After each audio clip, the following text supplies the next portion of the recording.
नमस्कार दोस्तों, क्या आप जानते हैं अयोध्या की मिट्टी में क्या क्या राज दफन है। मुलायम सिंह के आदेश पर पुलिस कार सेवकों पर फायरिंग कर देती है, जिसमें 30 से ज्यादा कार सेवकों की जान चली जाती है। वो मिट्टी जिस पर कभी 25 निहंग सिखों ने मस्जिद को चारों तरफ से घेर लिया था और उसके अंदर कोयले से राम लिख दिया था। सेम टाइम पर लश्कर ए तोयबा के 5 आतंकी अटैक करने के लिए घुस जाते हैं। इसी दौरान जयपुर के राजा सवाई जय सिंह मस्जिद के जस्ट बाहर का एरिया खरीद लेते हैं और वहाँ पर एक राम चबूतरा बनवा देते हैं, क्योंकि हिंदू अंदर तो जा नहीं सकता। एक तरफ 500 मुस्लिम हनुमान गढ़ी पर अटैक करने के लिए तैयार थे, वहीं दूसरी तरफ अयोध्या के सांजापुर गांव में एक बंदर भगवा झंडा लेकर गुबंद पर चढ़ गया था। रामलला हम आएंगे, मंदिर वही बनाएंगे। सेम टाइम पर अजान होती है और सेम टाइम पर शंख बजता है। अगर वहाँ पर मिट्टी भी पड़ी थी तो पुजारियों ने उस मिट्टी पर भी पूजा की, लेकिन पूजा चालू रखी, कभी रोका नहीं। विवादित ढांचे को गिराने की पूरी प्लानिंग की गई। ऐसा इसलिए किया गया क्योंकि उमा भारती ने अपने बाल तक कटवा दिए थे ताकि उनको कोई पहचान ना सके। अब इधर तो ये सब कुछ चल रहा था, उधर पाकिस्तान अपने देश के अंदर 30 हिंदू मंदिर तोड़ देता है। इलेक्शन में हिंदू वोट बैंक को दोबारा अपनी तरफ करने के लिए कांग्रेस सिर्फ 40 मिनट के अंदर ताला खुलवा देती है। और ये सिर्फ एक जमीन का टुकड़ा नहीं, बल्कि सालों का विवाद, आस्था और राजनीति का वो संगम है जहाँ पर गाय की हत्या से लेकर उमा भारती को बाल तक कटवाने पड़ गए थे। और उस टाइम पर कांग्रेस दोनों पक्षों को सपोर्ट करने के चक्करों में आंख बंद करके बैठी हुई थी। ये भारत के इतिहास का सबसे पुराना और सेंसिटिव टॉपिक है। इसकी चर्चा आज भी लोग करते हैं तो सेंसिटिव हो जाते हैं। इस एक विवाद की वजह से सिर्फ अयोध्या में ही नहीं बल्कि पूरे देश में दंगे हो जाते हैं और हजारों लोगों की जान चली जाती है। और हाँ, शायद ये इकलौता ऐसा मामला है जहाँ भगवान राम खुद अपना केस सुप्रीम कोर्ट में लड़ते हैं। बाकायदा उनकी फाइल बनती है जैसे किसी आम इंसान की बनती है। आइए दोस्तों, समझते हैं आज की इस वीडियो में भगवान श्री राम की रियल स्टोरी को।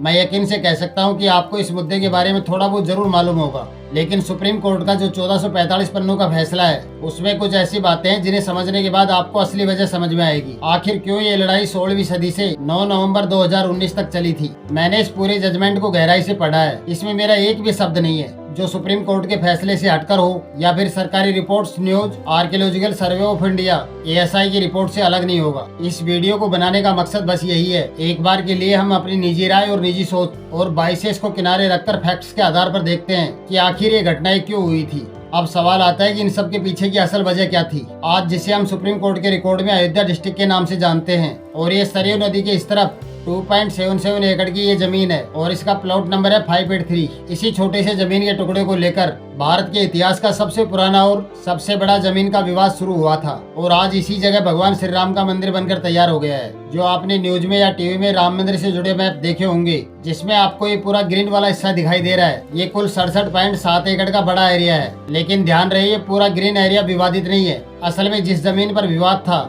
वो ये 2.77 एकड़ का छोटा सा हिस्सा ही था, जिसे हम प्लॉट नंबर 583 भी कहते हैं। और इसमें 2.77 एकड़ के अंदर भी जो असल झगड़े की जड़ थी वो सिर्फ ये बेहद छोटा सा हिस्सा था। और आज इसी जगह राम मंदिर बना हुआ है। अब यहाँ पर आपका सवाल हो सकता है कि ये जो 67.7 एकड़ का पूरा ग्रीन हिस्सा है, मंदिर इसी छोटे से इलाके में क्यों बनाया गया, पूरे में क्यों नहीं। तो थोड़ा सा इंतजार करिए, जैसे जैसे आगे बढ़ेंगे आपको सब कुछ समझ में आ जाएगा। तो होता क्या है दोस्तों, ये बात है 500 BC की। हिंदू पौराणिक ग्रंथों के अनुसार, जैसे रामायण, भविष्य पुराण और यहाँ तक कि लोमेश रामायण की पुरानी पांडुलिपियों की अगर बातों को जोड़ते हैं तो अयोध्या उस समय कौशल देश की राजधानी हुआ करती थी। और यहीं से शुरुआत होती है भगवान राम के छोटे बेटे महाराजा कुश ने अपने पिता भगवान राम के जन्म स्थान पर अयोध्या में सबसे पहले मंदिर बनवाया था। और फिर इनके बाद पीढ़ी दर पीढ़ी इनके वंशजों ने इस इलाके पर राज किया। ऐसे करते करते इनकी पीढ़ी से 44 राजा आते हैं जिन्होंने अयोध्या पर राज किया था। इन आखिरी राजाओं में से एक थे ब्रह्मदला, जिन्होंने अयोध्या पर शासन किया था। और इनके टाइम पर महाभारत का युद्ध शुरू हो गया था। महाभारत की लड़ाई के दौरान ब्रह्मदला को अभिमन्यु मार देते हैं और जब इनकी मौत हो जाती है तो उसके बाद अयोध्या और राम मंदिर की हालात बहुत ज्यादा खराब हो जाती है, लगभग टूटने जैसी। लेकिन फिर इसके बाद 57 BC में उज्जैन के महाराजा विक्रमादित्य शिकार के लिए अयोध्या पहुंचते हैं। जब वो अयोध्या पहुंचते हैं तो यहाँ पर संतों से मिलते हैं और जब उनको यहाँ के इतिहास के बारे में पता चलता है तो वो बहुत ज्यादा इम्प्रेस हो जाते हैं। उसके बाद ये क्या करते हैं, वो राम मंदिर और पूरे अयोध्या शहर को दोबारा से बनवाते हैं। तो इनके टाइम पर राम मंदिर और पूरे अयोध्या में बहुत ज्यादा डेवलप हुआ था। और इसके बारे में सुप्रीम कोर्ट के जजमेंट के पेज नंबर 673 में भी साफ तौर पर बताया गया है। यहाँ तक सब कुछ ठीक ठाक चल रहा था। लेकिन फिर आता है साल 1526। इस साल पानीपत की लड़ाई होती है जिसमें बाबर इब्राहिम लोदी को हरा देता है। और इस जीत के बाद 20 अप्रैल 1526 को बाबर की भारत में एंट्री होती है। अब यहाँ से हालात बदलने लगते हैं, क्योंकि उस समय का चलन था कि अगर कोई भी राजा किसी इलाके को जीत लेता है या उस पर कब्जा कर लेता है तो ये वहाँ पर दूसरे धर्मों के जितने भी धार्मिक ढांचे होते थे उनको हटवाकर अपने धर्म के हिसाब से नई ढांचा बनवाता था। ऐसा वो अपने साम्राज्य की ताकत और दबदबा दिखाने के लिए करता था। इन सारी बातों और मुगलों के समय के शिलालेखों इनसे करप्शन में भी इसका जिक्र मिलता है। और ये सारी बातें तारीखी अवध मोहम्मद कासिम द्वारा और अकबरनामा अबुल फजल द्वारा जैसी किताबों से मिलता है। तो बाबर भारत पर कब्जा करने के 2 साल बाद यानी साल 1528 में अपने कमांडर मीर बाकी को बुलाता है। वो मीर बाकी से अयोध्या के कोट रामचंद्र गांव में मौजूद 2.77 एकड़ जमीन पर एक मस्जिद बनवाने को कहता है। अब यहाँ से ध्यान देने वाली बात यह है कि वहाँ पर पहले से ही राम मंदिर था जिसे तोड़वा कर ये मस्जिद बनवाई गई। इसके बारे में हम आगे विस्तार से बात करेंगे। इस तरह से वो मस्जिद बन जाती है और उसका नाम रखा जाता है बाबरी मस्जिद। ये बाबरी मस्जिद कोट रामचंद्र फैजाबाद जिसे आज अयोध्या डिस्ट्रिक्ट के नाम से जानते हैं, जिसकी सदर तहसील फरगना हवेली अवध में बनी थी। उस समय के पेंटरों ने इस मस्जिद की जो पेंटिंग बनाई थी जिसमें दिखाया गया था कि ये नदी कैसी दिखाई देती है। इस मस्जिद की लोकेशन यानी जगह बहुत खास थी और इसी जगह से सारा विवाद शुरू हुआ था। इस लोकेशन को आपको मैं मैप में दिखा देता हूँ। ये वही मैप है जो सुप्रीम कोर्ट में इस्तेमाल हुआ था। इस मैप में जो X, Y और Z लिखा है यहीं पर मस्जिद बनवाई गई थी। अब आप यहाँ पर कह सकते हो कि इसमें सीता रसोई और राम चबूतरा क्यों लिखा हुआ है, तो थोड़ा सा इंतजार करिए, बस आगे आएगा। जब बाबरी मस्जिद उस समय बनवाई गई थी तो गांव और उसके आसपास के लोकल लोगों ने दबी आवाज में अपनी नाराजगी दिखाई थी। वो लोग कह रहे थे कि ये रामलला की जन्मभूमि है, लेकिन उस टाइम पर कुछ खास हो नहीं पाया। अब देखो होता क्या है दोस्तों, मुगल पीढ़ी दर पीढ़ी भारत पर राज कर रहे थे। साल 1857 आते आते मुगल शासन खत्म होने के कगार पर पहुंच गया था। इसी दौरान एक ऐसी घटना घटती है जिस केस के लिए बहुत ज्यादा जरूरी थी। 7 अंग्रेज ऑफिसर भारत के नॉर्दर्न और वेस्टर्न पार्ट में घूमने आए थे और ये अपने ट्रैवल नोट्स बनाते थे जिसमें वो अयोध्या के बारे में लिखा करते थे। इसमें वो राम मंदिर और वहाँ पर लोग कैसे पूजा करते थे वो इन सारी चीजों के बारे में लिखते थे। विलियम फास्टर ने भी अपनी किताब अर्ली ट्रेवलर्स इन इंडिया में भी इसका जिक्र किया है और सुप्रीम कोर्ट के जजमेंट के पेज नंबर 663 पर भी इसके बारे में आपको जानकारी मिल जाएगी। ये वो 7 पैसेंजर थे जिन्होंने अयोध्या में घूमते समय कुछ नोट्स लिखे थे और ये कुछ स्टेटमेंट है, आप इनको जूम करके पढ़ सकते हैं, जो उन्होंने यात्रा के दौरान लिखे थे। इनमें से जोसेफ टाइफन थेलर और विलियम फिंच के यात्रा के नोट्स बहुत ही इम्पोर्टेंट थे। इन नोट्स में कई जगह लिखा हुआ था कि पहले यहाँ राम मंदिर था और उन्होंने कैसे वहाँ पर लोगों को पूजा करते हुए देखा था। ये सारी बातें इन्हीं नोट्स में मौजूद थी। उस टाइम पर जोसेफ ने एक मैप बनाया था। मैं ये सारी बातें आपको इसलिए बता रहा हूँ क्योंकि आगे चलकर सुप्रीम कोर्ट के फैसले में ये बहुत बड़ा रोल प्ले करते हैं। ये एक तरह से मंदिर होने के रिटन प्रूफ का काम करती है। अब एक तरफ तो मुगल भारत में कमजोर पड़ रहे थे और सेम टाइम पर राजा सवाई जय सिंह भी राम मंदिर को लेकर काफी परेशान थे। उनका भी इस मंदिर से गहरा लगाव था। लेकिन जब मुगल कमजोर हो रहे थे और उनको अंग्रेज टेक ऑफ कर रहे थे, उस समय राजा सवाई जय सिंह ने मस्जिद के ठीक बाहर कुछ जमीन खरीदी और वहाँ पर एक राम चबूतरा बनवा दिया। ऐसा इसलिए किया गया था क्योंकि हिंदू अंदर तो जा नहीं सकते थे, लेकिन कम से कम बाहर से ही वहाँ पर पूजा कर सके। तो इस राम चबूतरे पर हिंदू पूजा करते थे, मस्जिद के बीच वाले गुंबद सेंटर डोम की तरफ मुँह करके। और ये ओरिजिनल मैप है। इसमें XYZ वाला जो एरिया है ये मस्जिद थी और जो ये इधर राम चबूतरा, सीता रसोई और हनुमान द्वार है, इस पूरे एरिया में हिंदू पूजा करने लग जाते हैं। अब आप सोच रहे होंगे ये जो NOHO PJKL वाली लाइनें हैं ये क्या है। ये बाउंड्री एक घटना की वजह से बनवाई गई थी जिसे अंग्रेजों ने मजबूरी में बनवाया था। वो घटना अभी आगे आएगी। तो अब क्या होता है कि चबूतरा बनने के बाद एक ही जगह पर एक तरफ नमाज अदा हो रही थी और दूसरी तरफ भगवान राम की पूजा हो रही थी। इसके बाद मुगलों का दौर खत्म हो जाता है और ब्रिटिशर भारत आ चुके थे। जब ब्रिटिशर भारत आए तो भारत का जो हिंदू समुदाय था वो राम मंदिर को लेकर अपनी बात उठाने लग गया। वो कहने लग गए कि इस मस्जिद की जगह पहले राम मंदिर हुआ करता था और इसको लेकर लोकल लोग ब्रिटिश अधिकारियों को बहुत ज्यादा परेशान करने लग गए। इसलिए साल 1838 में ब्रिटिशर ने अपने ऑफिसर रॉबर्ट मोंटगोमरी मार्टिन को नियुक्त किया जाता है। उनसे कहा जाता है कि इस इलाके का सर्वे करो और पता लगाओ कि वहाँ पर पहले क्या था और इससे जुड़ी एक रिपोर्ट सबमिट करो। मार्टिन ने अपना सर्वे पूरा किया और अपनी रिपोर्ट को 3 हिस्सों में बांट देते हैं। इस रिपोर्ट में मार्टिन ने बताया कि ये जो विवादित जमीन है जिस पर हिंदू और मुस्लिम लड़ रहे हैं, जहाँ पर अभी भी मस्जिद है, मार्टिन ने अपनी रिपोर्ट में बताया कि इस विवादित जमीन पर जहाँ अभी मस्जिद है वहाँ पर पहले एक मंदिर तो था, लेकिन उन्होंने ये साफ नहीं किया कि मस्जिद मंदिर को तोड़कर बनाई गई थी या खाली जमीन पर। मार्टिन ने एग्जैक्ट लैंग्वेज में क्या कहा था ये आप सुप्रीम कोर्ट के जजमेंट के पेज नंबर 669 से 671 तक जूम करके पढ़ सकते हैं। जब ये सारी रिपोर्ट सामने आती है तो लोकल लोग और भी ज्यादा अपनी आवाज उठाने लगते हैं। उनका कहना था कि रामलला की जन्मभूमि के ऊपर ये बाबरी मस्जिद बनाई गई है। ये सारी बातें चलती रहती हैं और इसके बाद साल आता है 1853। राम जन्मभूमि से थोड़ी दूर पर हनुमान गढ़ी है। हनुमान गढ़ी को निर्मोही अखाड़ा से जुड़े बैरागी संत संभालते थे। मार्टिन की रिपोर्ट आने के बाद इस इलाके में काफी टेंशन बढ़ गई थी। इसके कुछ टाइम बाद हनुमान गढ़ी के साधु कहने लगे कि इस मस्जिद को राम मंदिर तोड़कर बनाया गया है और वो इस मस्जिद वाले इलाके पर कब्जा करने के लिए जाते हैं।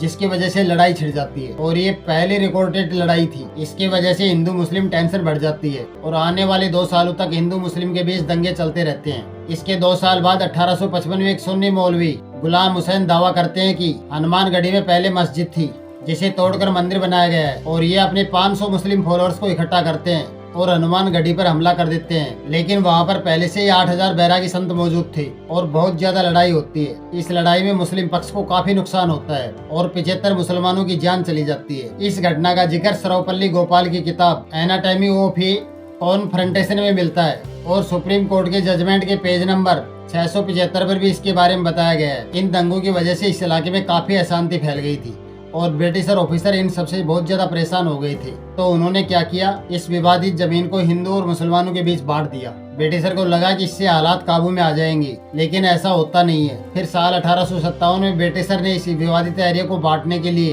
ग्रिल और ईंटों का इस्तेमाल करके 6-7 फीट की ऊंची दीवार बना देते हैं। ये आप जो मैप के अंदर NH PJKL वाली लाइन देख रहे हैं, ये वही दीवार है जो ब्रिटिशर ने बनवाई थी। इसके बाद आउटर पोर्शन में हिंदू पूजा करने लग जाते हैं और इनर पोर्शन में मुस्लिम नमाज पढ़ने लग जाते हैं। लेकिन इस बंटवारे से कोई भी खुश नहीं था, ना तो हिंदू और ना ही मुस्लिम। लेकिन उस समय लोगों को मजबूरी में ब्रिटिशर की बात माननी पड़ती थी, तो वो ऐसा करने लग जाते हैं। अब आती है 28 नवंबर 1858 की तारीख। इस दिन पंजाब के महंत निहंग सिंह फकीर और अपने साथ 25 और निहंग सिखों को लेकर विवादित जमीन यानी राम जन्म भूमि पर पहुंच जाते हैं। वहां पहुंचकर वो सीधे मस्जिद के अंदर जाते हैं और मस्जिद के अंदर हवन और पूजा करने लगते हैं। जब वो पूजा कर रहे थे तो उस टाइम पर 25 निहंग सिखों ने मस्जिद को चारों तरफ से घेर लिया था और मस्जिद के अंदर कोयले से राम लिख देते हैं और वो गुरु नानक की पूजा भी करते हैं और सेम टाइम पर राम चबूतरे की हाइट भी बढ़ा देते हैं और वहाँ पर भगवान राम की फोटो लगा देते हैं और हवन पूजा करने के लिए जगह और बढ़ा देते हैं। मस्जिद के मुअज्जिन सैयद मोहम्मद खातिब ने उस इलाके के थानेदार शीतल दुबे को रिटर्न कंप्लेंट करके बताते हैं कि ये सारी एक्टिविटी चल रही है। ये उस शिकायत की ओरिजिनल कॉपी है, ठीक यही एप्लीकेशन लिखी गई थी। इसके बाद अथॉरिटी वहाँ पर पहुँचती है और निहंग सिखों को बाहर निकाल देती है और बीच बचाव करती है। लेकिन जो झगड़ा था वो रुकने का नाम नहीं दे रहा था। एक ही टाइम पर जब अजान होती थी तो उसी टाइम पर शंख बजता था। इससे दिन ब दिन तनाव बढ़ता जा रहा था। दोनों तरफ से कंप्लेंट दर्ज हो रही थी। इसके बाद आता है साल 1877 और हिंदू पक्ष ये कहता है कि जो आउटर पोर्शन है वो तो हमारा है, हम चाहते हैं कि सिंह द्वार को खोल दिया जाए। अभी जो एक तरफ से एंट्री होती है उससे काफी परेशानी होती है, इसलिए दोनों तरफ से एंट्री होनी चाहिए। अथॉरिटी इस बात को मान जाती है तो अब विवादित एरिया में 2 तरफ से एंट्री होने लग जाती है। इसके बाद 6 साल तक सारी एक्टिविटी कंट्रोल में रहती है। लेकिन फिर आता है साल 1883। अब जो राम चबूतरा था उसके पुजारी महंत रघुवर दास ये परमिशन मांगते हैं कि मैं राम चबूतरे का महंत हूँ और मैं यहाँ पर इतने टाइम से पूजा कर रहा हूँ, इसलिए मैं यहाँ पर 17x21 फुट का एक मंदिर बनवाना चाहता हूँ। लेकिन 19 जनवरी 1885 को डिप्टी कमिश्नर इस काम को रोक देते हैं। उनको लगता है कि इससे दंगे भड़क सकते हैं, इसलिए उनको परमिशन नहीं दी जाती है। लेकिन महंत का कहना था कि ये आउटर पोर्शन तो हमारा ही है, जब आपने हमें दे ही दिया है तो यहाँ निर्माण कराने में क्या परेशानी है। अब इस बात से गुस्सा होकर इसके 5 दिन बाद 27 जनवरी 1885 को राम चबूतरा के पुजारी महंत रघुवरदास कोर्ट में केस कर देते हैं। लेकिन 18 मार्च 1886 को डिस्ट्रिक्ट जज इस अपील को खारिज कर देते हैं। वो कहते हैं कि जो स्थिति अभी बनी हुई है उसको वैसे के वैसे ही रहने दिया जाए, वरना अशांति फैल जाएगी। लेकिन इसके बाद महंत रघुवरदास 1 नवंबर को फिर से अपील करते हैं। लेकिन इस बार कोर्ट कहता है कि महंत रघुवरदास की इसमें कोई ओनरशिप नहीं है, वो पूजा करते हैं लेकिन उनका उस पर कोई कानूनी हक नहीं है, इसलिए वो निर्माण नहीं करवा सकते। अब इधर तो ये सारी छोटी मोटी चीजें चल रही थी। 27 मार्च 1934 को इस दिन अयोध्या के सांजापुर गांव में एक गाय की हत्या कर दी जाती है, जिसकी वजह से बहुत बड़े लेवल के दंगे भड़क जाते हैं। और ये कोई छोटे मोटे दंगे नहीं बल्कि बहुत बड़े स्तर के दंगे थे। इससे लोग इतने गुस्से में आ जाते हैं कि मस्जिद के ऊपर अटैक कर देते हैं और इस अटैक की वजह से मस्जिद की दीवारें तोड़ दी जाती हैं और डोम को भी डैमेज कर दिया जाता है। लेकिन ब्रिटिश इंडिया सरकार इसको फिर से ठीक करवा देती है। इस घटना के बाद मुस्लिम समुदाय खुद को सिक्योर महसूस नहीं कर रहा था।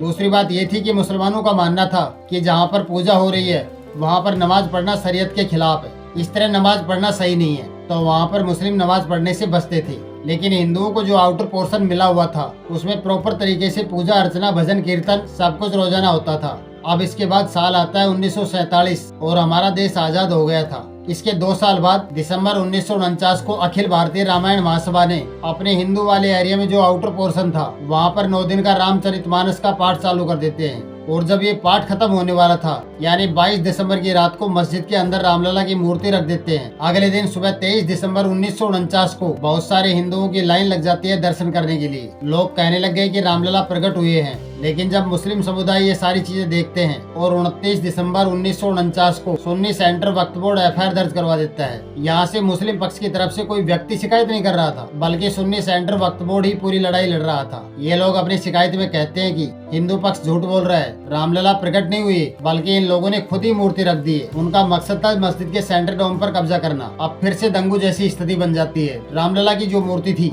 उसके दर्शन करने के लिए लोग दूर दूर से आ रहे थे और जो नियम कानून बनाए गए थे उनमें से कोई भी फॉलो नहीं हो रहा था। तो सरकार क्या करती है, स्थिति और खराब ना हो इसलिए जो मस्जिद वाला हिस्सा था यानी इनर पोर्शन उसको लॉक कर देती है और जो हिंदू थे वो आउटर पोर्शन के दर्शन कर रहे थे। लेकिन लोग इस बात से परेशान भी थे कि रामलला को जेल में बंद कर दिया गया। अब इसके बाद होम मिनिस्टर सरदार वल्लभ भाई पटेल और prime minister Jawaharlal Nehru, UP के सीएम गोविंद वल्लभ पंत और यूपी के होम मिनिस्टर लाल बहादुर शास्त्री से कहते हैं कि मस्जिद के अंदर जो रामलला की मूर्ति रखी है उसको हटवा दीजिए। अब यूपी के मुख्यमंत्री वैसा ही करते हैं, वो मूर्ति को हटवाने के आदेश देते हैं। लेकिन उस समय के फैजाबाद के डिप्टी कमिश्नर के नायर ऐसा करने से मना कर देते हैं। वो बिल्कुल भी ऐसा नहीं कर सकते क्योंकि उनका कहना था कि ये तो आग के साथ खेलने जैसा होगा। चारों तरफ लोगों की भीड़ है और कोई भी आदमी ऐसी गलती नहीं करेगा कि मूर्ति को उठाकर बाहर कर दे। लोग उसे पापी कहेंगे और लोग उस पर अटैक भी कर सकते हैं। तो ये कोई सही डिसीजन नहीं है, इससे पूरे शहर में दंगे शुरू हो सकते हैं। लेकिन जब इसके बावजूद भी उन पर दबाव बनाया जाता है तो के नायर कहते हैं कि मुझे जॉब ही नहीं करनी और वो रिजाइन कर देते हैं। जब ये सारी चीजें लेटर के जरिए डिस्कस हो रही थी और कई बार की बातचीत के बाद सरकार इसकी गंभीरता को समझ जाती है और वो तय करती है कि मूर्ति को बाहर नहीं निकालेंगे। लेकिन दोनों पक्ष नाराज ना हो इसके लिए 5 जनवरी 1950 को मजिस्ट्रेट से आदेश करवा देते हैं कि इस पूरे एरिया को आम जनता के लिए बंद कर दिया जाए। इसके बाद इनर और आउटर सभी हिस्सों को बंद कर दिया जाता है और इसमें एक काम किया जाता है कि जो पुजारी थे सिर्फ उनको परमिशन दी जाती है कि जो आउटर पोर्शन में राम चबूतरा था वहाँ पर रामलला की पूजा और भोग लगा सकते हैं और आम जनता दूर से दर्शन कर सकती है। और इसके बाद ये तय हो गया था कि इनर पोर्शन किसका है और आउटर पोर्शन किसका है, किसकी गलती है, किसका मालिकाना हक है। ये सारी बातें अब कोर्ट से तय होंगी और जब तक कोर्ट से कोई फैसला नहीं आता तब तक ये सारी चीजें ऐसे ही चलेंगी। अब ये सारी चीजें देखकर 16 जनवरी 1950 को गोपाल सिंह विशारद फैजाबाद कोर्ट में केस करते हैं। उनका कहना था कि मैं पूजा करना चाहता हूँ, मुझे पूजा नहीं करने दी जा रही है और वो भी उस पोर्शन में जो पहले से ही हमारा है। इसके साथ साथ साल 1959 में निर्मोही अखाड़ा भी एक अलग से केस कर देता है। इन सभी चीजों को देखकर कोर्ट इसे गंभीरता से लेता है और 1 अप्रैल 1950 को एक आदेश जारी करता है कि इस विवादित क्षेत्र का एक ऑफिशियल मैप तैयार किया जाए। इसके बाद 25 जून 1950 को लोकल कमिश्नर इस पूरे क्षेत्र का 2 साइड प्लान सबमिट करते हैं। इसमें से एक मैप ये था और दूसरा बिल्डिंग के साथ पूरे इलाके का मैप दिया गया था। अब जब ये तय हो गया था कि इसका सारा फैसला कोर्ट से ही तय होगा तो लगातार बैक टू बैक केस डाले जाते हैं। लेकिन हिंदू पक्ष कहता है कि हमें अंदर जाकर रामलला की पूजा करने दी जाए और मुस्लिम पक्ष ये मांग करता है कि मूर्ति को मस्जिद से बाहर निकाला जाए। कोर्ट के अंदर जो मस्जिद वाला एरिया था उसे विवादित ढांचा बोला गया था और बाकी पूरी जमीन को विवादित एरिया बोला गया था। मुस्लिम पक्ष की तरफ से सुन्नी वक्फ बोर्ड केस लड़ रहा था। उनका कहना था कि इस मस्जिद को बाबर ने बनवाया था और बाबर एक सुन्नी मुस्लिम था, उस हिसाब से ये जमीन सुन्नी वक्फ बोर्ड को बिलोंग करती है, यानी कि उनकी है। अब जितने भी लोग केस कर रहे थे ये सारे मामले इकट्ठे करके हाई कोर्ट में एक साथ ट्रांसफर कर दिए जाते हैं। लेकिन इस पूरे प्रोसेस में बहुत देरी हो रही थी। ऐसा इसलिए था क्योंकि कोई भी फैसला आना अपने आप में पूरे शहर की हारमोनी भंग कर देता था। अब जो हिंदू संगठन थे जैसे विश्व हिंदू परिषद और आरएसएस वो इस देरी से बिल्कुल भी खुश नहीं थे। उनको लगा कि ऐसे तो जमीन कभी मिलेगी नहीं, तो ये लोग इसके लिए अलग अलग टीम बनाकर काम शुरू कर देते हैं। इसी बीच साल 1980 में जनता पार्टी का गठन हो जाता है और एक नई पार्टी बनती है जिसका नाम रखा जाता है भारतीय जनता पार्टी। इसके बाद अप्रैल 1984 में बीएचपी एक ऑल ओवर इंडिया कैंपेन शुरू करती है। इसका मकसद था राम मंदिर बनाने की मुहिम को पूरे भारत में तेज करना। बीएचपी भारत के अलग अलग हिस्सों में रथ यात्रा निकालने की योजना बनाती है ताकि पूरे देश से समर्थन मिल सके। इस योजना में ये भी था कि जगह जगह पर जाकर भाषण देंगे और इस पूरे मुद्दे को भारत के कोने कोने तक पहुंचाएंगे ताकि सरकार पर दबाव बनाया जा सके। उनकी ये रथ यात्रा सितंबर 1984 में शुरू करने का प्लान था, लेकिन इसी बीच इंदिरा गांधी जी एक्सपायर हो जाती हैं और पूरे देश का माहौल खराब हो जाता है। इस कारण से ये रथ यात्रा रोक दी जाती है। इसी बीच चुनाव होते हैं और पहली बार बीजेपी चुनाव में खड़ी होती है। दिलचस्प बात यह है कि बीजेपी के पहले मैनिफेस्टो में राम मंदिर के बारे में कोई जिक्र नहीं था। चुनाव होते हैं और पहली बार खड़े होने के कारण बीजेपी का प्रदर्शन इतना अच्छा नहीं होता है, उनको सिर्फ 2 सीटें मिलती हैं। इसी वजह से अटल बिहारी वाजपेयी को हटाकर लाल कृष्ण आडवाणी को पार्टी का अध्यक्ष बना दिया जाता है। अब इसके बाद अगले साल अक्टूबर 1985 में विश्व हिंदू परिषद पूरे भारत के अंदर 25 जगहों पर दोबारा से रथ यात्रा शुरू करते हैं। हर जगह से बीएचपी के लोगों को भारी समर्थन मिल रहा था, जिसे देखकर हर कोई हैरान रह जाता है। और ये वही टाइम था जब लाल कृष्ण आडवाणी ने बीजेपी को राम मंदिर के मुद्दे से जोड़ा था। तो अब यहाँ से दोस्तों राम मंदिर बनवाने के लिए आरएसएस, बीजेपी, विश्व हिंदू परिषद एक साथ सामने आ रही थी और इनको इस टाइम पर लोगों का भारी समर्थन मिल रहा था। और इसी साल 1985 में कांग्रेस भी फंसती है। जब साबानो केस का सुप्रीम कोर्ट से फैसला आता है तो उस फैसले की वजह से बहुत सारे मुस्लिम ग्रुप बहुत ज्यादा गुस्से में हो गए थे और ये गुस्सा इतना ज्यादा था कि प्रधानमंत्री राजीव गांधी के लिए इनको कंट्रोल करना काफी मुश्किल हो रहा था। लेकिन फिर राजीव गांधी क्या करते हैं कि नया कानून बनाकर सुप्रीम कोर्ट का जो साबानो केस का फैसला था उसको पलट देते हैं। लेकिन अब जैसे ये सब होता है तो राजीव गांधी के ऊपर आरोप लगते हैं कि वो मुस्लिम तुष्टीकरण की राजनीति कर रहे हैं। इस कारण से जो पूरा हिंदू बेल्ट था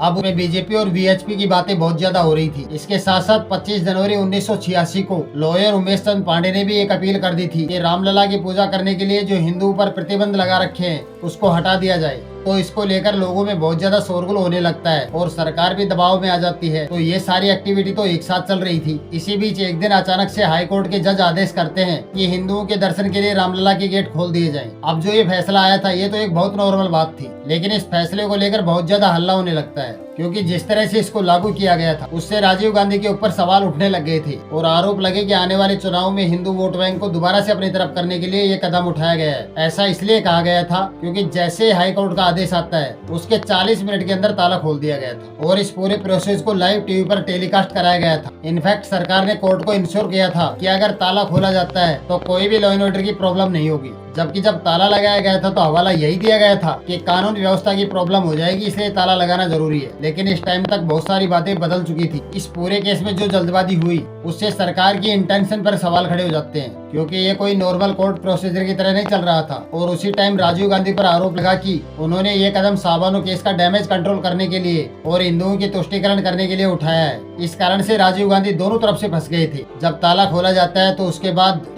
बाद हिंदू संगठन फिर से राम मंदिर बनाने की मांग को तेज कर देते हैं। ये सारी चीजें देखकर मुसलमानों ने भी एक बाबरी मस्जिद एक्शन कमेटी बनाई जिसका काम इस मामले से निपटने की योजना बनाकर आगे बढ़ना था क्योंकि इस मुद्दे ने पूरी तरह से राजनीतिक मोड़ ले लिया था। लेकिन बाबरी मस्जिद एक्शन कमेटी सीधे कोर्ट में जाकर पेश नहीं होती थी। मुसलमानों की तरफ से कोर्ट में सिर्फ सुन्नी वक्फ बोर्ड ही एकमात्र पार्टी थी। वहीं विपक्षी पार्टी कई रूप में मौजूद थी। इसके विपक्ष में निर्मोही अखाड़ा था जिसके पुजारी राम चबूतरा की पूजा करते थे और तीसरी पार्टी के रूप में 1989 में खुद रामलला बनते हैं। दरअसल दोस्तों बात यह है कि भारत में एक कानून है जिसमें मंदिर से जुड़ा अगर कोई मामला होता है तो उसमें देवी देवता भी अपने हक के लिए केस लड़ सकते हैं। सारी कानूनी कागजी कार्रवाई उनके भक्त उनके बिहाफ पर कर सकते हैं। तो साल 1989 में देवकी नंदन अग्रवाल जो कि पूर्व जज और वीएचपी के नेता भी थे, उन्होंने रामलला की तरफ से सारे डॉक्यूमेंट्स वगैरह किया था। उनकी मौत होने के बाद त्रिलोकीनाथ पांडे ने ये केस लड़ा था। कहने का मतलब ये है कि इस मामले को लेकर केस तो बहुत ज्यादा दर्ज हो गए थे, लेकिन मुख्य पक्षकार 3 ही थे, सुन्नी वक्फ बोर्ड, निर्मोही अखाड़ा और रामलला खुद, जिनका नाम कोर्ट के अंदर रामलला विराजमान के नाम से लिया गया था।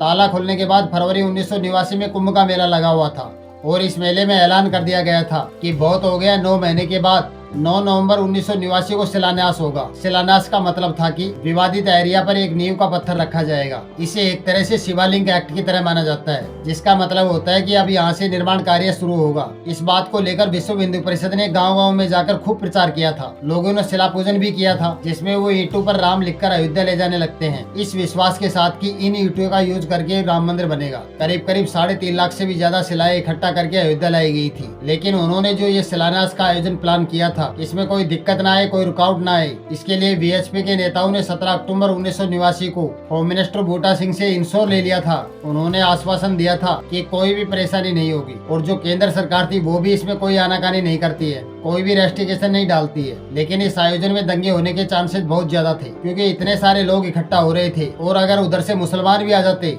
तो लड़ाई होने की संभावना बहुत ज्यादा थी। लेकिन 9 नवंबर 1989 को होम मिनिस्टर बूटा सिंह और उत्तर प्रदेश के सीएम नारायण दत्त तिवारी की मौजूदगी में शिलान्यास कर दिया जाता है और कोई भी दंगे नहीं होते हैं, कोई लड़ाई झगड़ा नहीं होता है। एक एक कदम करके विश्व हिंदू परिषद और आरएसएस मंदिर बनवाने के लिए आगे बढ़ रहे थे। इसी बीच चुनाव आने वाले थे तो ये सारी चीजें देखकर बीजेपी भी इसमें कूद जाती है और नवंबर 1989 को जो लाल कृष्ण आडवाणी थे, इन्होंने भी रथ यात्रा के लिए अनाउंसमेंट कर दिया और ये जो यात्रा थी वो वीएचपी की रथ यात्रा से अलग अनाउंस की गई थी। इस रथ यात्रा को सितंबर 1990 को गुजरात के सोमनाथ मंदिर से शुरू किया जाता है और इस रथ यात्रा को अलग अलग रीजन से होकर 10,000 किलोमीटर का सफर तय करके अयोध्या पहुंचना था। जब ये यात्रा शुरू होती है तो पूरे भारत में इसकी खूब चर्चा होती है और इसी वजह से बीजेपी पार्टी बहुत जल्दी और बहुत ज्यादा हाईलाइट हो जाती है। इस यात्रा की वजह से पूरे भारत में राम मंदिर का मुद्दा बहुत ज्यादा तेज हो गया था और सेम टाइम पर कई जगह पर दंगे होने लग गए थे, खासकर उन जगहों पर जहां हिंदू और मुस्लिम आबादी का बैलेंस बराबर नहीं था। अब ये जो रथ यात्रा चालू की गई थी, ये कुछ दिन बाद 2 अक्टूबर 1990 को बिहार पहुंचती है। जैसे अडवाणी जी बिहार पहुंचते हैं तो 2 अक्टूबर 1990 को रात को 3 बजे बिहार के समस्तीपुर में लालू प्रसाद यादव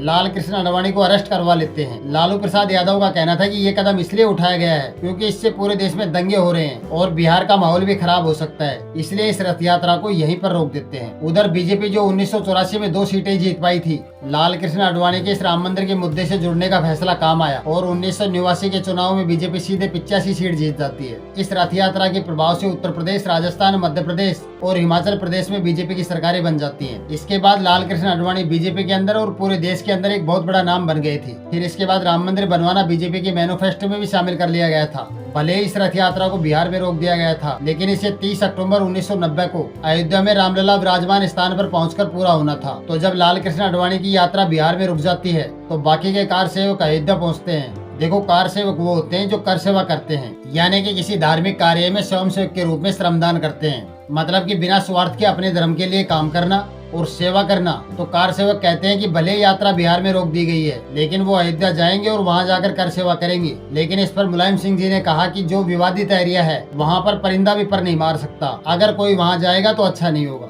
इस बात को कार सेवकों ने एक चैलेंज की तरह ले लिया और 30 अक्टूबर को कार सेवक अयोध्या का जो विवादित एरिया था वहाँ पर पहुँच जाते हैं, लेकिन वहाँ पर उनको पुलिस रोक देती है। तो इन कार सेवकों में एक साधु था जो पहले ड्राइवर था, वो साइड से पुलिस की बस उठा करके उसमें कार सेवकों को भर करके जो विवादित एरिया था वहाँ पर पहुँचा देते हैं और वहाँ जाकर एक भगवा झंडा बाबरी मस्जिद पर लगाने की कोशिश करते हैं। लेकिन मुलायम सिंह के आदेश पर पुलिस कार सेवकों पर फायरिंग कर देती है, जिसमें 30 से ज्यादा कार सेवकों की जान चली जाती है। अच्छा, जब ये सारी चीजें हुई थी तो सेम टाइम पर एक कोइंसिडेंट भी हुआ था। एक बंदर था जो भगवा झंडा लेकर गुबंद पर चढ़ गया था, तो उसको भी कार सेवकों ने भगवान हनुमान के रूप में मान लिया था। अब इसके बाद साल आता है 1991 और बीजेपी काफी मजबूत हो गई थी पूरे भारत में।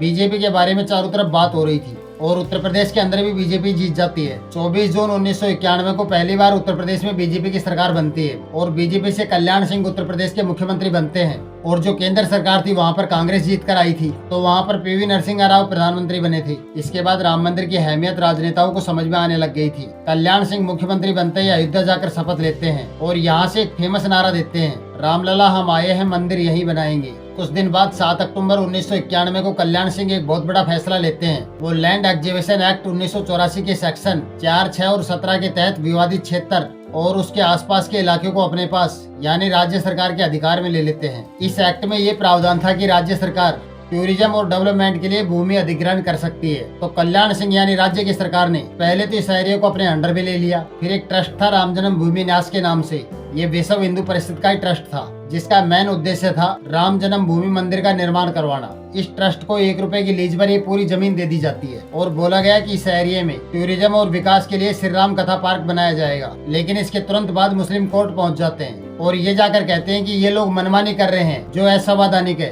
तो इसके बाद हाई कोर्ट इस फैसले पर स्टे लगा देता है और ये जो जमीन लीज पर ट्रस्ट को दी गई थी उस पर भी रोक लग जाती है। इसमें कोर्ट एक चीज और करता है, इस जमीन पर कोई भी निर्माण करने की परमिशन नहीं देता है। मतलब एक छोटा सा भी निर्माण इस विवादित एरिया के ऊपर कोई भी नहीं करवा सकता था, क्योंकि दोनों ग्रुप्स की तरफ से अलग अलग ट्रिक्स लगाकर कब्जा करने की कोशिश कर रहे थे। ये लोग पैसा लगाकर जो आसपास की जमीन थी, जो विवादित एरिया के आसपास की जमीन थी, उसको खरीद रहे थे और इसके लिए बहुत सारे लोग फंड और डोनेशन भी दे रहे थे। अब इसके बाद साल 1992 शुरू होता है और कल्याण सिंह यानी बीजेपी की सरकार थी। जनवरी 1992 को पहली चीज तो ये होती है कि जो विवादित एरिया था उसके आसपास में जो बैरियर लगे हुए थे उन बैरियर को हटा दिया जाता है। इससे पहले किसी का भी उस एरिया में बिना परमिशन के आना जाना उतना आसान नहीं था, लेकिन जब बैरियर हट जाते हैं तो वहाँ पर आना जाना आसान हो जाता है। तो शुरुआत की साल में इन बैरियरों को हटा दिया जाता है और फरवरी के महीने में बीजेपी, आरएसएस, विश्व हिंदू परिषद और बजरंग दल एक मीटिंग करते हैं। अब जो ये मीटिंग हो रही थी इसको लेकर उस समय कई तरह की बातें कही गई थी। आईबी के रिटायर्ड हेड मलाय कृष्णधर ने दावा किया कि इस मीटिंग में 6 दिसंबर 1992 यानी कुछ महीने के बाद विवादित ढांचे को गिराने की पूरी प्लानिंग की गई थी।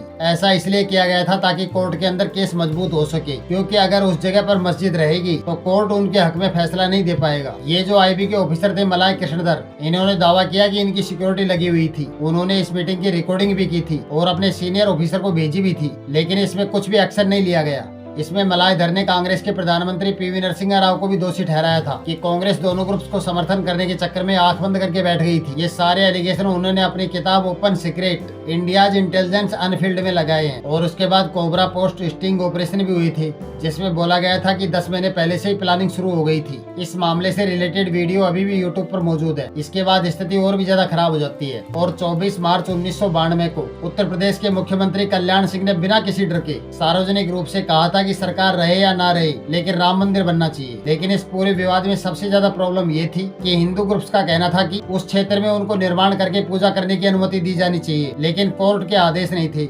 इसलिए वहां पर कोई भी निर्माण नहीं कर सकता था। फिर 7 जुलाई 1992 को विश्व हिंदू परिषद ने पहली बार सार्वजनिक रूप से लोगों तक अपनी बात पहुंचाई और इनडायरेक्टली रूप से कहा कि अगर निर्माण नहीं किया जा सकता तो कोई बात नहीं, लेकिन विवादित ढांचा गिराया तो जा सकता है, क्योंकि इस पर तो कोर्ट ने कुछ नहीं कहा। ये बात सुनकर अयोध्या और पूरे भारत में टेंशन का लेवल बहुत ज्यादा हाई हो गया था, क्योंकि किसी को कुछ पता नहीं था कि अब क्या होने वाला है। 24 दिसंबर 1992 को वीएचपी कहती है कि ये मामला अब ऐसे नहीं चलता रहेगा। उन्होंने कहा कि आपके पास अब 3 महीने का टाइम है, गवर्नमेंट कुछ भी करके हमें कंस्ट्रक्शन करने की परमिशन दे, और अगर नहीं करने दिया गया तो हम इंतजार नहीं करेंगे, हम अगला स्टेप लेंगे। अब ये 3 महीने भी निकल जाते हैं, लेकिन गवर्नमेंट कोई भी कार्रवाई नहीं करती है। जो बातचीत चल रही थी वो भी खत्म हो जाती है। फिर 30 अक्टूबर को दिल्ली के अंदर धर्म संसद की एक मीटिंग होती है। धर्म संसद में अलग अलग हिंदू संगठन राम मंदिर बनवाने के लिए रणनीति बनाते हैं और इस मीटिंग में तय हुआ कि 6 दिसंबर 1992 को अयोध्या के अंदर कार सेवा की जाएगी। अब ये कार सेवा की जाएगी वहाँ पर, इसका मतलब ये था कि वहाँ जाकर राम चबूतरा से थोड़ी दूर पर एक एक मुट्ठी मिट्टी लेकर जाएंगे और वहाँ पर भजन कीर्तन करेंगे। लेकिन बहुत सारे लोगों को डर लग रहा था, वहाँ जाकर ये जो विवादित ढांचा था उसको गिराने की प्लानिंग हो रही है। इस मीटिंग के बाद पूरे देश में तनाव का माहौल था कि 6 दिसंबर 1992 को क्या होगा। फिर आगे चलकर ये जो कार सेवा का कार्यक्रम था इसको रोकने की बात भी की गई।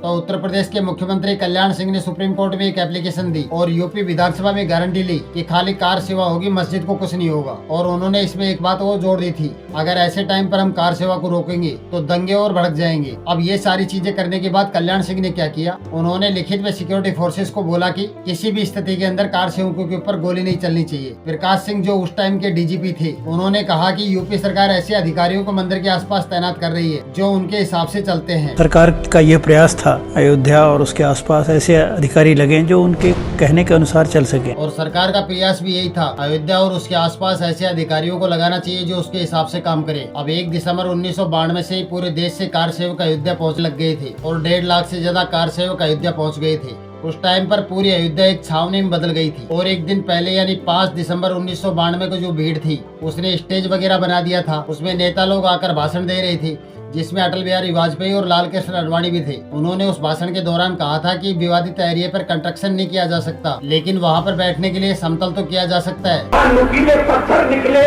उन पर तो कोई नहीं बैठ सकता, तो जमीन को समतल करना पड़ेगा, बैठने लायक करना पड़ेगा, यज्ञ का आयोजन होगा। नुकीले पत्थर हैं, उन पर तो कोई बैठ नहीं सकता है, तो जमीन को समतल करना पड़ेगा, यज्ञ का आयोजन होगा। ऐसे ही लाल कृष्ण आडवाणी भी बोलते हैं कि बलिदान देना होगा, सरकार की कुर्बानी अगर देनी पड़ेगी तो वो देंगे। BJP, RSS, BHP, Bajrang Dal, already सभी पार्टियों के नेता वहां पहुंच चुके थे। कुछ नेता जिनकी परेशानी लग रही थी, जिनका लग रहा था कि इनके भाषण भड़काऊ हो सकते हैं, उनको परमिशन नहीं दी जाती है, उनको रोका गया था। जैसे उमा भारती, तो उस टाइम पर उमा भारती ने अपने बाल कटवा लिए थे ताकि उनको कोई पहचान ना सके और वो भी अंदर जा सके। और ये प्लान इनका कामयाब भी हो जाता है, क्योंकि सच में सिक्योरिटी को शुरू में पता ही नहीं चला था कि वो पांडाल तक पहुंच गई और ये पांडाल तक पहुंच जाती है। अब अपडेट आती है 6 दिसंबर 1992 की। एक तरफ तो साइड में पंडाल लगी हुई थी, उसी में स्टेज लगी हुई थी, वहाँ नेताओं के भाषण चल रहे थे और जो कार सेवक थे वो चुपचाप भजन कीर्तन कर रहे थे। लेकिन जैसे ही सुबह के 11:30 बजते हैं तो जितने भी कार सेवक थे वो विवादित ढांचे की तरफ पहुंचने लगते हैं। फिर दोपहर 1:55 पर होते होते पता चलता है कि जो विवादित ढांचा है उसका एक हिस्सा गिरा दिया जाता है। फिर दोपहर 3:30 होते होते दूसरा हिस्सा भी गिरा दिया जाता है और फिर शाम 4:49 पर एक ह्यूमन चैन बनाकर लकड़ी का एक पोल लिया जाता है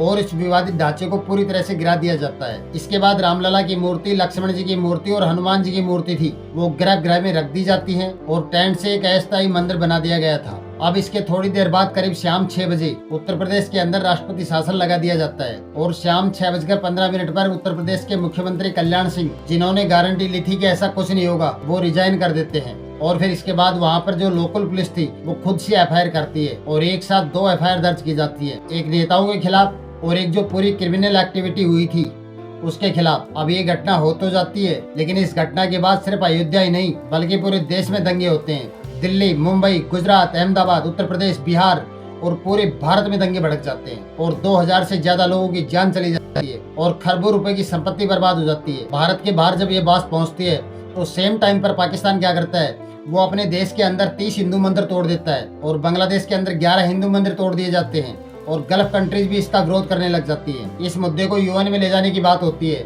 और इस घटना के बाद जो केस चल रहे थे, जो राम जन्मभूमि के मालिकाना हक को लेकर, उनके साथ एक क्रिमिनल एक्टिविटी का भी केस जुड़ जाता है। तो इस हिसाब से कुल 2 केस हो गए थे। अब जो ये सारी एक्टिविटी हुई थी, जो इतना बड़ा नुकसान हुआ था, इसके पीछे क्या साजिश थी, कौन कौन शामिल था, इस घटना की जांच के लिए एक लिब्रहान अयोध्या आयोग के नाम से एक कमेटी बनाई जाती है। इस कमीशन ने अपनी जांच पूरी की और रिपोर्ट सबमिट करता है और पूरी जांच करने के बाद इस रिपोर्ट में बताया गया कि ये पूरी एक्टिविटी कोई अचानक से नहीं हुई, बल्कि एक प्लान तरीके से किया गया था। इसमें विश्व हिंदू परिषद और भारतीय जनता पार्टी के कई नेताओं का नाम था, कई कार सेवकों का नाम भी था। लेकिन साल 2020 आते आते स्पेशल सीबीआई कोर्ट ने कहा कि ये कोई प्री प्लान नहीं था और नेताओं को छोड़ दिया जाता है। लेकिन इस घटना के बाद आरएसएस और विश्व हिंदू परिषद पर बैन लगा दिया जाता है और बीजेपी ने जिन जिन राज्यों में सरकारें बनाई थी उनको डिसमिस कर दिया जाता है। हालांकि आगे चलकर ये बैन हटा दिया जाता है। अब 6 दिसंबर 1992 को जो ये सारी एक्टिविटी हुई थी, इसको लेकर पूरे भारत में अशांति का माहौल हो गया था और अब इस टाइम पर केंद्र सरकार हरकत में आती है और इसके अगले महीने 25 जनवरी 1993 को केंद्र सरकार एक अधिनियम एक्ट लेकर आती है,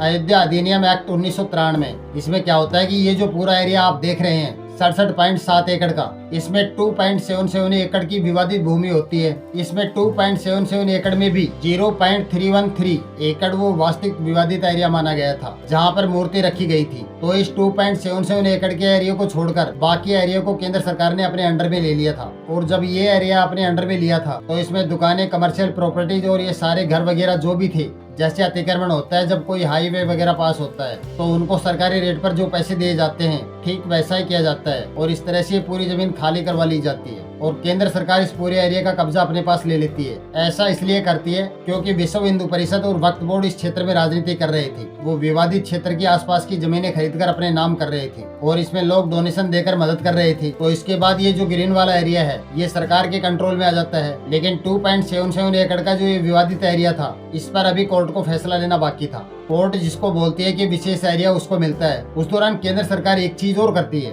जितने भी केस इस विवादित ढांचे से संबंधित चल रहे थे उन सबको रद्द कर देती है। लेकिन ये इतना आसान नहीं था, उसके खिलाफ लोग कोर्ट चले गए थे। उन्होंने कहा कि ये असंवैधानिक है, 2 साल ये केस चलता है और वो जितने भी केस रद्द कर दिए थे उनको फिर से शुरू किया जाता है। इस तरह से सभी लोग वहीं आकर खड़े हो गए जहाँ पर पहले खड़े हुए थे। लेकिन अब ये साफ हो गया था कि इस मामले का फैसला केवल कोर्ट से ही होगा। फिर साल 2003 इलाहाबाद हाई कोर्ट में ये केस फिर से शुरू किया जाता है। सबसे पहले एएसआई टीम को बुलाया जाता है ताकि साइंटिफिक तरीके से और फैक्ट्स के आधार पर सबूत इकट्ठा करे जा सके। इसी के अनुसार 12 मार्च 2003 को एएसआई टीम अपना सर्वे शुरू करती है। पहले जीपीआर सर्वे किया जाता है। शुरुआत में जीपीआर सर्वे किया गया था। ये एक ऐसी टेक्निक है जिसमें बिना कोई खुदाई किए जमीन के अंदर इलेक्ट्रोमैग्नेटिक तरंगे भेजी जाती हैं। इससे पता चलता है कि जमीन के अंदर कोई सामान या कोई वस्तु मौजूद है या नहीं। इस सर्वे के परिणाम के आधार पर ही खुदाई की जाती है। ऐसा नहीं होता कि सर्वे शुरू होते ही पूरी जमीन की खुदाई कर दी जाए, बल्कि एक व्यवस्थित और एएसआई सर्वे के अनुसार होती है। इस तरह से पहले जीपीआर सर्वे किया जाता है। फिर इसके बाद जहाँ जहाँ से इमेजेस आई थी वहाँ पर 6 महीने तक खुदाई चलती है। ट्रांसपेरेंसी बनाए रखने के लिए 2 जुडिशियल ऑफिसर को वहाँ रखा जाता है। जितने टाइम तक सर्वे होता है उस टाइम पर सारे के सारे लोग वहीं पर रहते थे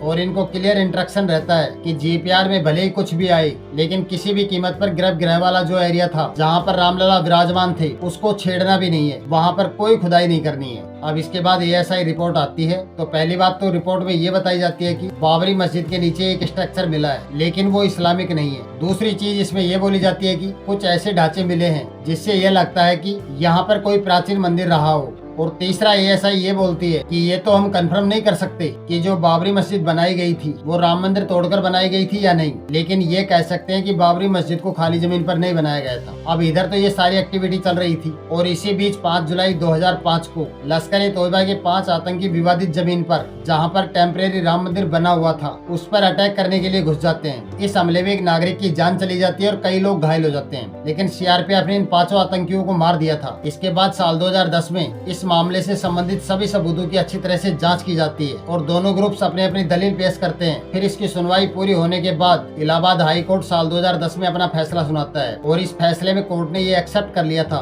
कि हाँ, उस जगह रामलला का जन्म हुआ था। साथ ही ये भी स्पष्ट कर दिया था उसको 3 हिस्सों में बांट दिया जाता है। मेन सेंटर एरिया राम जन्म भूमि न्यास को दिया जाता है, यानी खुद भगवान राम को दिया जाता है। दूसरे हिस्से में राम चबूतरा और सीता रसोई निर्मोही अखाड़ा को दिया जाता है और तीसरा जो बचा हुआ हिस्सा होता है वो सुन्नी वक्फ बोर्ड को दिया जाता है। अब ये फैसला तो आ जाता है, लेकिन इस फैसले से कोई भी पार्टी खुश नहीं होती है और इसकी वजह से साल 2011 में ये लोग सुप्रीम कोर्ट पहुंच जाते हैं। तो जब ये केस सुप्रीम कोर्ट में जाता है तो शुरू में तो 6 साल तक इस केस पर कोई सुनवाई नहीं होती है। फिर अगस्त 2017 में सुप्रीम कोर्ट में सुनवाई शुरू होती है, जिसकी सुनवाई ये 5 जज करते हैं। सबसे पहली बात, सुप्रीम कोर्ट ये कहता है कि इलाहाबाद हाई कोर्ट का फैसला सही नहीं है, वो इस पर स्टे लगा देते हैं और फिर सुप्रीम कोर्ट पूरी रिपोर्ट देखकर अपना फैसला सुनाता है। सुप्रीम कोर्ट का फैसला मेन 4 पॉइंट पर आधारित था। पहला, एएसआई की रिपोर्ट। सुप्रीम कोर्ट ने एएसआई की रिपोर्ट को सही माना, जिसमें ये सामने आया था कि मस्जिद से पहले वहाँ पर एक गैर इस्लामिक ढांचा मौजूद था। तो इससे सुन्नी वक्फ बोर्ड का जो मेन क्लेम था कि मस्जिद खाली जगह पर बनाई गई थी, एक ये क्लेम इनका कमजोर हो गया था। दूसरा आधार उन अंग्रेज पैसेंजरों के ट्रेवल नोट्स थे, जिसके बारे में मैंने वीडियो के शुरू में आपको बताया था कि अंग्रेज आए थे और उन्होंने नोट्स बनाए थे। ये नोट्स कोर्ट के अंदर रिटन प्रूफ के तौर पर काम आए थे, जिसमें पूजा किस तरह से होती थी उसके बारे में बताया गया था और राम के बारे में क्या क्या बातें हुई थी, वो सारी बातें इन्हीं नोट्स में थी। तीसरा, एडवर्स पोजीशन।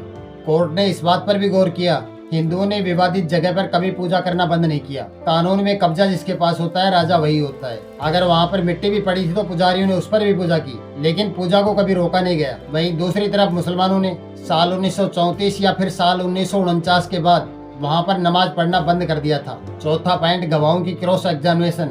कोर्ट के जजमेंट के पेज नंबर 1029 पर पढ़ना आप। इसमें जज विटनेस परम हंसराज से कहते हैं कि आपको नहीं लगता कि जो सेंटर एरिया है, आप जहाँ कह रहे हो कि रामलला का जन्म हुआ था, तो आपको नहीं लगता क्या पता कुछ हाथ साइड में यानी लेफ्ट में हुआ हो या फिर कुछ हाथ राइट में वहाँ पर जन्म हुआ हो। इस पर परमहंस कहते हैं कि एक अंगुली भी इधर उधर नहीं हो सकता। मस्जिद का जो मेन सेंटर डोम है, ठीक उसके अंदर गर्भगृह है जहाँ पर रामलला विराजमान है और ठीक वहीं पर, इसमें 1% भी डाउट नहीं है। फिर इसके बाद जितने भी पुजारी आए, कोई भी अपनी बात से हिला नहीं और ये सारी बातें और सबूत देखने के बाद 9 नवंबर 2019 को सुप्रीम कोर्ट का फैसला आता है। इसके अनुसार 2.77 एकड़ की पूरी विवादित भूमि रामलला विराजमान यानी स्वयं भगवान राम को दे दी जाती है। ये जमीन ना तो निर्मोही अखाड़ा को मिलती है और ना ही सुन्नी वक्फ बोर्ड को। ये पूरा का पूरा एरिया रामलला विराजमान को जाता है। एक तरह से ये जमीन सीधे भगवान राम को दे दी गई थी। वहीं सुन्नी वक्फ बोर्ड को विवादित जमीन से 25 किलोमीटर दूर अयोध्या जिले के एक धनीपुर गांव में 5 एकड़ जमीन दी जाती है। निर्मोही अखाड़ा जो इतने सालों से केस लड़ रहा था, उसे कुछ नहीं मिलता है। अब आप ये कह सकते हैं कि रामलला विराजमान को पूरा एरिया तो मिल गया, लेकिन उसको मैनेज कौन करेगा? वहाँ पर जो कंस्ट्रक्शन का काम होगा वो कौन कराएगा? तो इसके लिए मैं केवल 2.77 एकड़ विवादित एरिया की बात कर रहा हूँ, पूरे 67.7 एकड़ की बात नहीं कर रहा हूँ। तो इसमें 2.77 एकड़ की विवादित भूमि के लिए सुप्रीम कोर्ट का आदेश फॉलो किया जाता है, जिसके बाद केंद्र सरकार एक ट्रस्ट बनाती है जिसका नाम रखा जाता है श्री राम जन्मभूमि तीर्थ क्षेत्र। इसको 15 मेंबर मैनेज करते हैं, लेकिन सुप्रीम कोर्ट ने कहा था कि इस ट्रस्ट में एक मेंबर निर्मोही अखाड़ा का भी रखना होगा। तो इन 15 लोगों में एक निर्मोही अखाड़ा के भी मेंबर हैं। बाकी के जो लोग हैं आध्यात्मिक गुरु और सरकार के नियुक्त करे हुए हैं। अयोध्या में राम मंदिर का अब तक का सारा काम श्री राम जन्मभूमि तीर्थ क्षेत्र द्वारा ही करवाया गया है। वहीं मंदिर परिसर के आसपास में जो हरा भरा एरिया देख रहे हैं, उसका डेवलपमेंट सरकार की योजना के अनुसार किया गया है। इसे एक धार्मिक स्थान के रूप में विकसित किया गया है, ठीक वैसे ही जैसे वैष्णो देवी जैसे तीर्थ स्थानों पर श्रद्धालुओं को सुविधाएं दी जाती हैं। लेकिन सुप्रीम कोर्ट के इस जजमेंट में एक खास बात और थी। आमतौर पर जब भी इम्पोर्टेंट फैसले दिए जाते हैं तो उसमें एक ऑथर का नाम होता है, यानी वो जिसने सभी जजों के पहलू और उनकी राय को ध्यान में रखते हुए फैसला लिखा हो। लेकिन राम मंदिर के फैसले में उस ऑथर का नाम कभी डिस्क्लोज नहीं किया गया।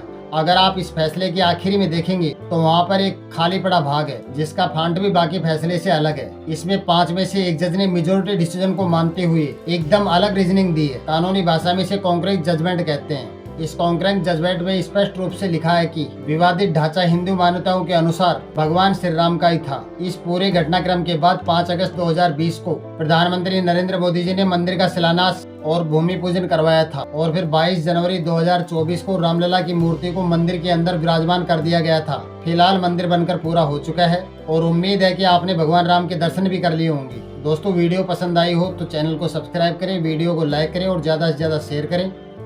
धन्यवाद दोस्तों, थैंक यू फॉर वॉचिंग।